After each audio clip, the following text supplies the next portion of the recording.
Colour shadows ಅಂತಂದಿದೆ experiment. Okay, ಬಣ್ಣದ ನೆರಳುಗಳು ಅಂತ. ನೆರಳು ಗೊತ್ತದ ಯಾವ ಕಲರ್ನಾಗಿರ್ತದೆ ನೆರಳು? ಆಲ್ವೇಸ್ ವೈಟ್,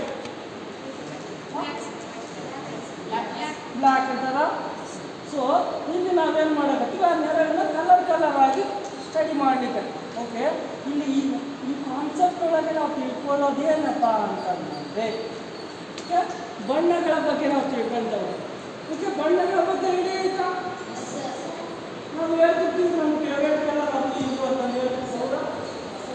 ಸೊ ಇಲ್ಲಿ ಆ್ಯಕ್ಚುಲಿ ಕಲರ್ಸ್ ಒಳಗೆ ನಾವು ಮಾತಾಡೋದಿದ್ರೆ ಬಣ್ಣ ಬಗ್ಗೆ ನಾವು ಫಸ್ಟ್ ತಿಳ್ಕೊಳ್ಳೋದಾದ್ರೆ ಬಣ್ಣದೊಳಗೆ ಎರಡು ವಿಧ. ಅರ್ಥಾತ್ ಒಂದು ಪ್ರಾಥಮಿಕ ಬಣ್ಣ, ಇನ್ನೊಂದು ದ್ವಿತೀಯಕ ಬಣ್ಣ ಅಂತ. ಎಂತ? ಒಂದು ಪ್ರಾಥಮಿಕ ಬಣ್ಣ, ಇನ್ನೊಂದು ದ್ವಿತೀಯಕ. ಹಾಗಾದ್ರೆ ಪ್ರಾಥಮಿಕ ಬಣ್ಣ ಅಂತಂದ್ರೆ ಯಾವ ಬಣ್ಣ ಕಟ್ತೇವೆ? ಪ್ರಾಥಮಿಕ ಬಣ್ಣ ಅಂತ ಯಾವ ಬಣ್ಣ ಕಟ್ತೇವೆ? ಮತ್ತ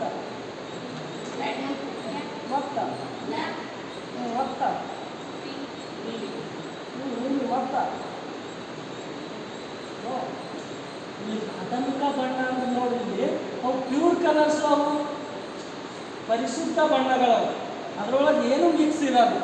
ಅರ್ಥಾತ್ ಪ್ರಾಥಮಿಕ ಬಣ್ಣ ಅಂತ ಯಾವ ಕಟ್ತೀವಿ ಅಂದರೆ ಕೇವಲ 3 ಬಣ್ಣ ಪ್ರಾಥಮಿಕ ಬಣ್ಣ ಅಂತ ಹೇಳ್ತೀವಿ.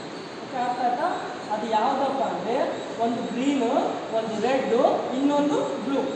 ಅರ್ಥ ಆಗ್ಲಿಕ್ಕತ್ತದ? ಒಂದು ಗ್ರೀನು, ಒಂದು ರೆಡ್ಡು, ಬ್ಲೂ. ಅದನ್ನು ಸ್ವಲ್ಪ ನಮಗೆ ಮೈಂಡ್ ಲಾಕ್ ಮಾಡ್ಕೋಬೇಕಪ್ಪ ಅಂದರೆ GRB ಅಂತ ಕೋಡ್ ಇಟ್ಕೊಬೇಕು. ಎಂತ? GRB, green red blue. Green red blue. ಹಾಂ, GRB ಅಂತ. ಕೆಂಪು, ಹಸಿರು ಮತ್ತು ನೀಲಿ. ಅರ್ಥ ಆಗ್ಲಿಕ್ಕತ್ತದ? ಹಾಗಾದ್ರೆ ಪ್ರಾಥಮಿಕ ಬಣ್ಣ ಅಂತ ಯಾವ್ದು ಕಟ್ತೀವಿ ನಾವು? ಕೆಂಪು, ಹಸಿರು, ನೀಲಿ. Okay, GRB. ಓಕೆ, ಸೊ ಈ GRB ಕಲರ್ ಏನು 3 ಅದಾವ ನೋಡಕ್ಕ, ಆ 3 ಕಲರ್ ಬಿಟ್ಟು ಇನ್ನೂ ಮುಖ್ಯ ಬಣ್ಣ ಅದ ನೋಡು, ಅವೆಲ್ಲವೂ ಸೆಕೆಂಡರಿ ಕಲರ್ಸ್ ಅವು. ಅರ್ಥ ಆಗ್ಲಿಕ್ಕತ್ತಲ್ಲ ನಾವು ಮಾತಾಡಕತ್ತಿರೋದು? ಸೊ ಅಂದರೆ ಏನಪ್ಪ ಅಂದರೆ ಇಲ್ಲಿ ಪ್ರಾಥಮಿಕ ಬಣ್ಣ ಮತ್ತು ದ್ವಿತೀಯಕ ಬಣ್ಣಕ್ಕೆ ಏನು ವ್ಯತ್ಯಾಸ ಅಂದರೆ, ಈಗ ಪ್ರಾಥಮಿಕ ಬಣ್ಣ ಏನದ ನೋಡಿ, 3 ಬಣ್ಣ. ಈ 3 ಬಣ್ಣ ಒಳಗೆ 2 ಅಥವಾ 2ಕ್ಕಿಂತ ಹೆಚ್ಚು ಬಣ್ಣಗಳು ಸೇರ್ಕೊಂಡ ಇನ್ನೂ ಒಂದಿಷ್ಟು ಹೊಸ ಕಲರ್ ಬಣ್ಣ ಬರ್ತವೆ, ಹೊಸ ಬೇರೆ ಬಣ್ಣ ಬರ್ತವೆ. ಅವೇನು ಹೊಸ ಬೇರೆ ಥರದ ಬಣ್ಣ ಸಿಗ್ತಾವಲ್ಲ ಅವೆಲ್ಲವೂ ದ್ವಿತೀಯಕ ಬಣ್ಣ. ಅಂದರೆ ದ್ವಿತೀಯಕ ಬಣ್ಣ ಅನ್ಸ್ಕೊಂಡಿರ್ತಾವಲ್ಲ ಅವು ಪ್ರಾಥಮಿಕ ಬಣ್ಣಗಳ ಸಮ್ಮಿಶ್ರಣದಿಂದ ಉಂಟಾಗಿರ್ತವೆ. ಈಗ ನೋಡಿ, ಕಲರ್ ಕೊಡ್ತಿರ್ತೀರಿ, ಡ್ರಾಯಿಂಗ್ ಮಾಡ್ಬೇಕಾದ್ರೆ ಕಲರ್ ಕೊಡ್ಬೇಕಾದ ಯಾವುದಾದ್ರು 2 ಕಲರ್ ಮಿಕ್ಸ್ ಮಾಡಿ ಮತ್ತೊಂದು ಹೊಸ ಕಲರ್ ಕೊಡ್ತಿರ್ತಾರೆ ನೋಡು, ಹೌದಲ್ಲ? ಅದು ದ್ವಿತೀಯಕ ಬಣ್ಣ ಅಲ್ಲ? ಸೊ ಈ ಮಾಡಲ್ ಒಳಗೂ ದ್ವಿತೀಯಕ ಬಣ್ಣ ಏನು ಇಲ್ಲಿ ಕಾಣ್ತಾವ ನೋಡಪ್ಪ. ಇದು 3 ಬಣ್ಣ ಅದಾವ, ನೀವು ದ್ವಿತೀಯಕ ಬಣ್ಣ ಇದೆ. ಇಲ್ಲಿ ನಾವೇನು ಮಾಡ್ಕೊಂಡಿವಿ ಅಂದರೆ ಒಂದು ಗ್ರೀನ್ ಲೈಟ್, ಒಂದು ರೆಡ್ ಲೈಟ್, ಇನ್ನೊಂದು ಬ್ಲೂ ಲೈಟ್ ಇಟ್ಕೊಂಡೇವೆ.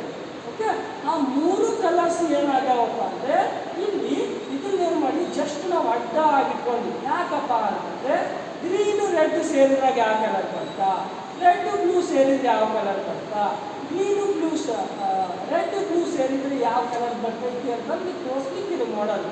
ಈಗ ನೋಡಿದ್ವಿ, ಫಸ್ಟ್ ಒಂದು ಏನಪ್ಪ ಅಂದರೆ ಕೆಂಪು ಹಸಿರು ಸೇರಿದ್ರೆ ಹಳದಿ ಆಗುತ್ತೆ. ಈ ಕಡೆ ಲಾಸ್ಟಿಗೆ ಕೆಂಪು ಲೈಟ್ ಐತಿ, ಆಮೇಲೆ ನೋಡೋದು ಬೇಕಾದ್ರೆ ಕೆಂಪು ಲೈಟ್ ಐತಿ, ಇಲ್ಲಿ ಹಸಿರು ಲೈಟ್ ಐತಿ. ಇವು ಎರಡೂ ಸೇರಿಬಿಟ್ಟು ಏನಾಗೈತಿ, ಇಲ್ಲಿ ಹಳದಿ ಬಂದೈತಲ್ಲ. ಬೇಕಾದ್ರೆ ನೀವು ಏನು ಮಾಡಿ, ಆ ಕಲರಿಂಗ್ ಮಾಡ್ಬೇಕಾದಾಗ ಒಂದು ರೆಡ್ ಕಲರ್, ಇನ್ನೊಂದು ಹಸಿರು ಕಲರ್, ಒಂದು ಕೆಂಪು ಹಸಿರು ಸೇರಿಸಿದ್ರಪ್ಪ ಅಂದರೆ ಕೆಂಪು ಮತ್ತು ಹಸಿರು ಸೇರಿದ್ನಂದ್ರೆ ಹಳದಿ ಕಲರ್ ಒಟ್ಟೆಲ್ಲ ಆಗ್ತದೆ ನಮಗೆ. ಓಕೆ, ನೆಕ್ಸ್ಟ್ ಅದೇ ಥರನಲ್ಲ ಇಲ್ಲಿ ಒಂದು ಕೆಂಪು ಕಲರ್, ಇನ್ನೂ ಒಂದು ಏನಪ್ಪ ನೀಲಿ ಕಲರ್ ಸೇರಿ ಏನಾಗುತ್ತೆ, ಇಲ್ಲಿ ಮಜೆಂಟ ಆಗಿದೆ. ಇದು ಮಜೆಂಟ ಅಂತಾರೆ. ಇದು ಈ ಕಲರ್ ಏನದ ನೋಡಿ, ಇದು ಮಜೆಂಟ ಇದೆ. ನೆಕ್ಸ್ಟ್ ಏನದ ನೋಡು, ಇದು ಸಯಾನ. ಇದು ಏನಿದು? ಸಯಾನ ಇದೆ. ಸೊ ಇಲ್ಲಿ ಹಸಿರು ಮತ್ತು ನೀಲಿ ಸೇರಿ ಇದು ಸಯಾನ ಆಗಿದೆ. ಸೊ ಇದು ಮಜೆಂಟ, ಸಯಾನ, ಇವೇನು ಎಲ್ಲ ಅದ ನೋಡಿ, ಇವೆಲ್ಲವೂ ಸೆಕೆಂಡ್ರಿ ಕಲರ್ಸ್.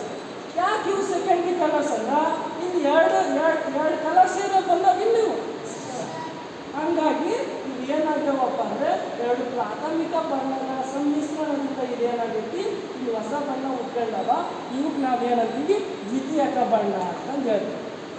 ಅರ್ಥ ಆಗ್ತವ? ನಿಮಗೇನು ಗೊತ್ತಿರಬೇಕು? ಪ್ರಾಥಮಿಕ ಬಣ್ಣ ಅಂದ್ರೇನು, ದ್ವಿತೀಯಕ ಬಣ್ಣ ಅಂದ್ರೇನು. ಪ್ರಾಥಮಿಕ ಬಣ್ಣ ಅಂತಂದು ಯಾವ ಕರಿತೀವಿ ಅನ್ನೋದು ಕಾನ್ಸೆಪ್ಟ್ ಗೊತ್ತಿದೆ. ಗೊತ್ತಾಗ್ತಲ್ಲ? ಪ್ರಾಥಮಿಕ ಬಣ್ಣ ಅಂತ ಯಾವ ಕರಿತೀವಿ? ಓಕೆ. ಆ ಮೂರು ಕಲರ್ಸ್